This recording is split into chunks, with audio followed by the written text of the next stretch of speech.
Расчищать территорию часовни Галина и Алексей Королевы вышли с самого утра. В День памяти здесь обязательно соберутся местные жители. Пройдет церковная служба. О страшной трагедии здесь то и дело вспоминают не только в День памяти. Как раз на этом месте 10 лет назад стояло деревянное здание. Между сельчанами его было принято называть домом ветеранов или престарелых, хотя на деле официальный статус учреждения не имело.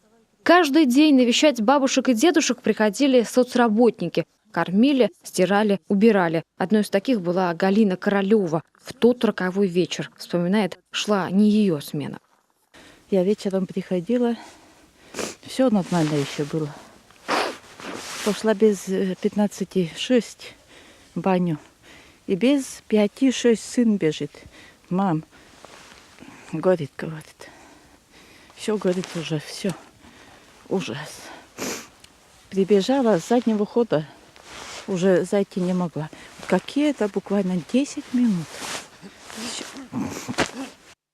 Вот они, кадры той ночи. Здание охвачено пламенем, местами обвалилось. На момент съемки для людей уже ничего нельзя было сделать. Многие, собственно, и погибли-то от того, что были прикованы к постели. Без посторонней помощи встать не могли. Отойди! До места возгорания спасатели добирались почти час. Потом от жуткого мороза в цистернах замерзала вода и лопались пожарные рукава. А деревянное здание с каждой секундой пылало все сильнее. Говорят о жуткой картине десятилетней давности. Сегодня и местные жители, те, чьи дома находились по соседству, запомнилась тогда каждая минута. Мы вон рядышком живем, как увидели, как горит. Прибежали, конечно. Но уже там нечего было делать. Там уже все горело. Конечно, очень жаль.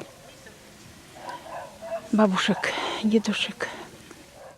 Непотушенная сигарета, неисправности электропроводки. Даже сегодня точной причины внезапного возгорания назвать нельзя. В числе социальных работников трудился в Подъельске и Алексей Королев. Это его тогда назвали директором интерната и обвинили во всем случившемся. Позже обвинения сняли и даже попросили прощения за незаконное удерживание. Вот только с легкой душой Алексею все равно не живется. Родным, вспоминает он, был каждый обитатель дома престарелых. Сегодня следит за территорией у часовни и за могилками. На кладбище тоже мы всегда ходим, убираемся.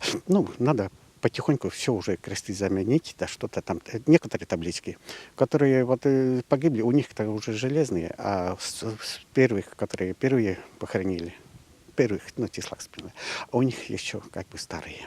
Мы очень рады, что вы приезжаете, хотя бы вот так снимаете, это все показываете, и даже родственники будут знать, что да, за ихними родственниками кто-то смотрит, ухаживает, и они тоже будут рады к этому.